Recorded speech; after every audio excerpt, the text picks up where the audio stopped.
ഇന്ന് പുറത്ത് അടുപ്പൂട്ടായി വിചാരിച്ച് അതൊരു വേറെ രസം തന്നെ ഉണ്ടോ. നല്ല കരിഞ്ചീരൊക്കെ കിട്ടാണ്ട് ഒരു സംഗതിയാണ് പൊരിച്ചെടുക്കുക വിചാരിച്ച്. പൊരിച്ചത് നമ്മുടെ സാധാ ചായക്കട ഉണ്ടാവുന്ന സംഗതിയാണ് പഴംപൊരി. പക്ഷെ ആ കരിഞ്ചീരകം ഉണ്ടല്ലോ അത് പഴംപൊരിയിൽ ഉണ്ടാക്കിയ ചോയ നല്ല രസം കേട്ടോ. ഇതും വെച്ച് പെര ഉണ്ടാക്കിയ ഉണ്ടാക്കിയാണ്. ഏതായാലും 4-5 കായ് പഴം കണ്ടെടുത്തിട്ട് തോലിയൊക്കെ അയച്ച് അങ്ങോട്ട് ചെത്തിയെടുക്കുക. നീളത്തിലോ അല്ലെങ്കിൽ നടുറിച്ചിട്ട് ഇങ്ങനെ ചെത്തിയെടുത്താൽ മതി. ഇങ്ങനെ ചെത്തിയാൽ വീട്ടിലൊക്കെ ഉണ്ടാക്കുമ്പോൾ ലാഭേക്കാരം കേട്ടോ. ഇനി നമുക്ക് അയക്കുള്ള മാവ് ഉണ്ടാക്കാം. ഒരു പാത്രത്തേക്ക് കുറച്ച് മൈദ, അതിലേക്ക് കുറച്ച് അരിപ്പൊടി ക്രിസ്പിനെസ്സിന് വേണ്ടി കേട്ടോ.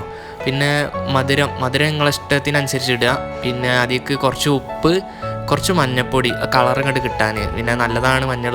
പിന്നെ കുറച്ച് ഏലക്കായി, പിന്നെ ഞാൻ പറഞ്ഞില്ല നമ്മുടെ മെയിൻ സാധനം കരിഞ്ജീരകം ഇന്നത്തെ കാലത്ത് നല്ലതാണ്. കരിഞ്ജീരകം ആരോഗ്യത്തിന് നല്ല ഗുണമുള്ള സാധനമാണെന്ന് നിങ്ങൾക്ക് അറിയാലോ. പിന്നെ പഴംപൊരി പൊള്ളിച്ച് കിട്ടാൻ വേണ്ടിയിട്ട് ഒരു നുള്ള അപ്പക്കാരട്ടൊളി, പിന്നെ അതിക്ക് ഇങ്ങനെ കുറച്ച് വെള്ളം ഇങ്ങനെ ആഡ് ചെയ്ത് ഇങ്ങനെ കുഴച്ചെടുക്കണം. പറ്റ വെള്ളമായിട്ട് ഇങ്ങനെ ലൂസാക്കരുത്, നല്ല കുറച്ചൊക്കെ ടൈറ്റായിട്ട് ഇങ്ങനെ കുഴച്ചെടുക്കല്ല, ഒരു ഇങ്ങനെ ബീറ്റ് ചെയ്തെടുക്കുക. വെള്ളം ആദ്യം തന്നെ ഇങ്ങനെ ഒക്കെപ്പാടെ വാരരുത്, ഇടയ്ക്കിടയ്ക്ക് ഇങ്ങനെ കുറച്ച് ഇങ്ങനെ ആഡ് ചെയ്ത് ഇങ്ങനെ ബീറ്റ് ചെയ്തെടുത്താൽ നല്ല മാവായിട്ട് കിട്ടും. കുറേ നേരം ബീറ്റ് ചെയ്താൽ അത്രയും നല്ലൊരു മാവും കിട്ടും. റെസ്റ്റിന് വെച്ചാലും കുഴപ്പമില്ല. നമ്മൾ പുറത്ത് അടുപ്പ് കൂട്ടുകയാണ്. കുറച്ച് വിറകും ഇഷ്ടികയും മുട്ടിയും കല്ലൊക്കെ എടുത്താണ്ട് അതിന് മേലെ ചട്ടിയൊക്കെ വെച്ചിട്ട് മണ്ണെണ്ണ കർപ്പൂരം എന്തെങ്കിലുമൊക്കെ ഇട്ടിട്ട് എങ്ങനെയെങ്കിലുമൊക്കെ ഒന്ന് കത്തിച്ചെടുക്കുക. വിറകുമ്പോൾ പിടിച്ചാൽ പിന്നെ കഴിച്ചിലായി. പിന്നെ ചട്ടി ചൂടായിട്ട് നമ്മുടെ പാം ഓയിലാണ്ട് ഒഴിച്ചു കൊടുക്കുക. പിന്നെ നമ്മൾ പൊരിച്ചണ പരിപാടി കൊടുക്കുക. ചെത്തിച്ച പഴയ അത് ഇങ്ങോട്ട് എടുക്കുക. എന്നിട്ട് ആ മാവക്ക് ഇങ്ങനെ കുറച്ച് നേരമാണ് മുക്കി വെച്ചോളി, നല്ലതാ. എന്നിട്ട് എണ്ണ ചൂടായിണോ ടെസ്റ്റ് ചെയ്തിട്ട് അതിലിങ്ങനെ മുക്കി ഇങ്ങനെ ഓരോന്നിങ്ങനെ എടുക്കുക. എന്നിട്ട് ഒന്നിനെ പുറകെ ഒന്ന് എന്ന് പറഞ്ഞ പോലെ ഓരോന്നീച്ച ഇങ്ങനെ ആ ചട്ടിക്ക് ഇങ്ങനെ ഇട്ട് കൊടുക്കുക. അത് എന്താ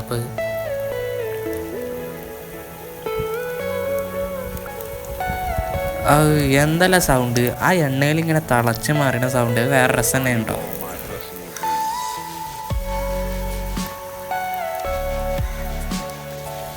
അങ്ങനെ കടന്നിങ്ങനെ വേവട്ടെ, അങ്ങനെ വെന്തിങ്ങനെ പൊരിഞ്ഞ് വരും. വിറകടുപ്പാകുമ്പോഴേ അതിങ്ങനെ ഇടയ്ക്ക് ഇങ്ങനെ നോക്കണം, അത് കേടുണ്ടോയെന്ന് അങ്ങനെ സെറ്റ് ചെയ്ത് ഇങ്ങനെ കൊടുക്കണം.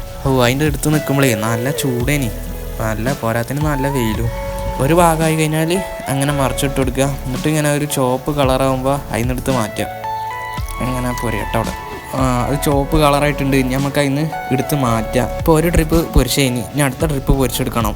അങ്ങനെ എല്ലാം പൊരിച്ചെടുക്കാണ്ട് ഇനി രണ്ടാമത്തെ ട്രിപ്പ് പഴം മാവിൽ മുക്കിയാണ്ട് അങ്ങനെ പൊരിച്ചെടുക്കാം.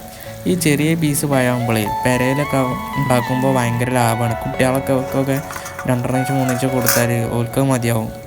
ഒരു പഴമാകുമ്പോൾ ഒക്കെ പെട്ടെന്ന് തീരും. ഒരു കായ് നീളത്തിനോട് ചെത്തിയാൽ പെട്ടെന്ന് തീരും. ഇതാകുമ്പോൾ ലാഭമാണ്. പഴം കൊണ്ടുള്ള റെസിപ്പി വെച്ച് എനിക്ക് ഏറ്റവും ഇഷ്ടം പഴംപൊരി തന്നെയാണ് കേട്ടോ. വേറെ ഒന്നുമില്ല, പലതും ഉണ്ടാക്കുന്നുണ്ട്, പഴം കേക്ക് മറിച്ചത്, അതൊന്നും ഇത്ര ടേസ്റ്റ് ഉണ്ടാവില്ല. പഴംപൊരി വേറെ രസം തന്നെയാണ്. പ്രത്യേകിച്ച് ഈ കരിഞ്ജീരകമൊക്കെ ഇട്ടുണ്ടാക്കിയ പഴംപൊരി അത് വേറെ രസം തന്നെയാണ് കേട്ടോ.